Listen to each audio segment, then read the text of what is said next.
welcome back. It's Shri. Today we'll be talking about the ninth book in the Skullduggery. It's actually the final book in the part 1 of the Skullduggery series. Let's get to it. First up, reading of the blurb. Following the laws of Valkyrie Kane, Skullduggery Pleasant must track down darkness before she turns the world into a charred, lifeless cinder. And so he draws together a team of soldiers, monster hunters, criminals, and Valkyrie's now murderous reflection. Not everyone gets out of this alive. So yes, as we had seen in the previous video, Valkyrie has turned into darkness. Her alter ego is out and there's nothing much that they can do about it. Valkyrie's reflection, Stephanie, had actually turned murderous and everything, and she tried to kill Val back when Val was still Val and not Darkness. And yeah, now all of them need to stop Darkness because Darkness plans on ending the world in a snap of a finger and just, destroying the whole universe. So yeah, that would totally suck for everyone around. Skullduggery and Valkyrie share an emotional bond, don't they? Like, they've been together for almost 7-8 years and they've, saved the world together many times. Most of the time how they work is she saves him and he saves her. That's the way they'll do until the end. So yes, more about this in the summary. Starts off with everyone trying to figure out how Stephanie has turned into a person. Stephanie the Reflection has turned into Stephanie Edgley. In book 2, the secret to how Valkyrie had died but hadn't died was because they had actually shot Valkyrie's reflection. So the rule with reflection is if you shoot your reflection, it can't be the same again. But they had broken that rule, and because of that, now Stephanie has started to have emotions and stuff. So they're trying to figure out how is she even living and everything. And now Stephanie and Skullduggery have to kind of pair up because others think that Stephanie should be killed and everything. And now, as for the Darkness part of it, Darkness is right now with Tanith the Remnant, Billy Ray Sangman, because Tanith and Billy are married, then 2 other people, murderous killers and everything, and they're trying to lure her in and capture her. Darkness wants one specific book, some grimoire from some place. They are doing this because Stephanie, actually she can use the Scepter of the Ancient. As I talked about in the first book, Scepter of the Ancient is the most powerful weapon ever. It was actually used by the last of the Ancients, which was sorcerers, against the lunatic gods, the faceless ones. Stephanie can control that scepter, and that's why they're trying to track down Darkness. Unfortunately, that plan did not work out, and now slowly they get to know that Valkyrie's inner self is actually split into 2, Darkness and Val. So now Darkness is the one who has more control over Valkyrie's body and not Val. That's why they're trying to actually talk to Val through a sensitive like Finbar Wong or Cassandra Farrows, and they're trying to talk and kind of understand what is happening. And so that's why they devise a plan in which China Sorrows will carve sigils all over walls and everything to actually trap Darkness. And that was actually the part 2 of the grimoire plan. Darkness did get the grimoire, but actually it was a trap to lure out Valkyrie from Darkness and to trap Darkness into a soul catcher, like I had talked about in this book, Dark Days. So yeah, it's a pretty smart plan and everything goes fine. Darkness is out of Valkyrie's body and Valkyrie is, now her own self. Skullduggery notices that Valkyrie is not quite the same. And that is because actually Darkness just used it as a ploy so that this thing in the soul catcher is not Darkness but it's actually Valkyrie. Darkness kind of pushed that Valkyrie out of Valkyrie's body and made it look as if the Valkyrie that was pushed out is actually Darkness. So yeah, hats off to Darkness for the amazing plan. And then they finally capture Darkness and kind of remove her from Val's body, and she turns into an unearthed, untethered entity or something, just whatever it is. Now Valkyrie is finally back in her body after this whole double cross and everything, whatever you might call it. Unfortunately, Valkyrie's magic is gone.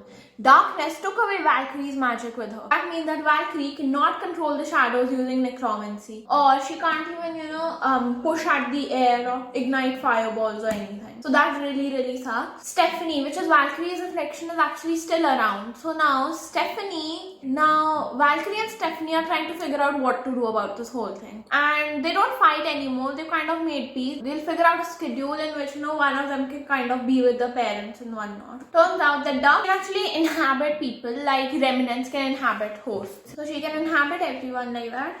And then she kills Stephanie and inhabits Stephanie's body, and then she goes to a magical fountain that gives out her power and everything, that is under Gordon's house in Grimwood Estate. And then she fills up Stephanie's body with power. So yes, that is horrible, and this was one of the saddest deaths ever. Stephanie finally got to, find out what is it like to be a person, to have your own dreams and to, like just be a normal person in the world. And that's when Darkness killed Stephanie. And now Darkness is back. Valkyrie tried to stop the Stephanie thing from happening by the help of Gordon. Now Gordon, as we know, is an Echo Stone personality, and even he's actually, kind of becoming more and more confident in himself. Unfortunately, he is also killed off by Darkness. That was another one of the saddest deaths. Gordon finally, was like, this time at least I get to say proper good words and everything. My last words will be great and everything like that. Just when he's about to speak, he dies. Darkness has actually removed Tanith's remnant part of it. So now Tanith is on the good side. Now they try to lure Darkness by, using Ravel as bait. If you remember, Ghastly Bespoke was killed by Ravel because Ravel backstabbed him and everything. But then after that, for revenge, Darkness actually put Ravel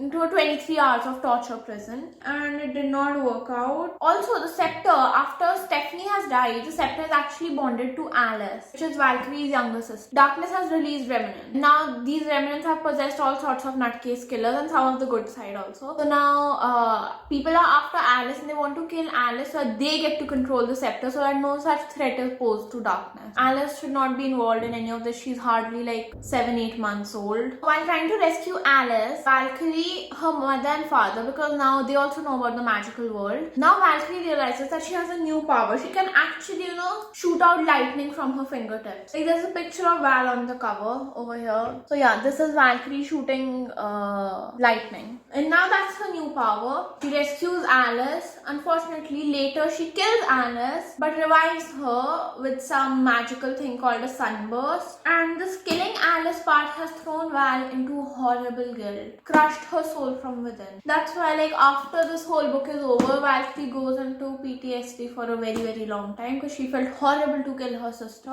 Finally, they managed to get Darkness, and then there's this whole great illusion that's been planted into Darkness's mind, which involves great thoughts from everyone. They managed to trick Darkness into an illusion, and you have to read on because this is literally the best part of this whole thing. And in the end, remember the accelerator.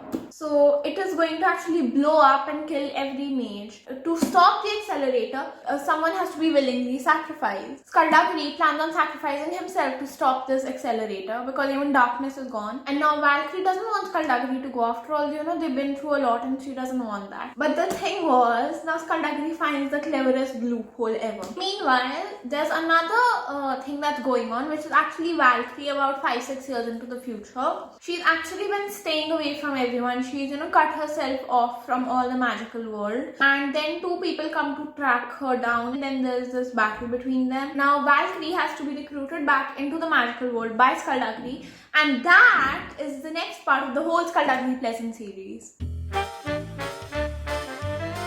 For the review, this book was so well written, especially the ending. I mean, that literally blew my mind. The whole illusion and also the clever loophole by Skulduggery. But the saddest part of this was the death of Stephanie and Gordon, because they did not deserve to die. They were finally, kind of becoming more into themselves and everything, and they just died like that. Even Melancholia, they had tried to recruit Melancholia to help out with necromancy. Even she died. But the good thing was that Valkyrie's parents got to know about magic, so now Valkyrie doesn't, need to pretend and feel so guilty about it. But killing Alice has deeply scarred Valkyrie. Like, later we get to know that for the next 5-6 years she's been living in seclusion just because she had killed Alice. So that was pretty horrible. Like, the way the guilt had actually affected her pretty deep. It had kind of like completely cut her up into little pieces. Yeah, this book deserves a 10 on 10 for the great way that it's written, with the whole comedy, then Skulduggeries and Valkyries, the way they save each other. Like, there's one pretty great thing that they say. Skulduggery always asks Valkyrie, "Are you with me?" and she always replies with, "Until the end." That's really, really sweet in my opinion. And yeah,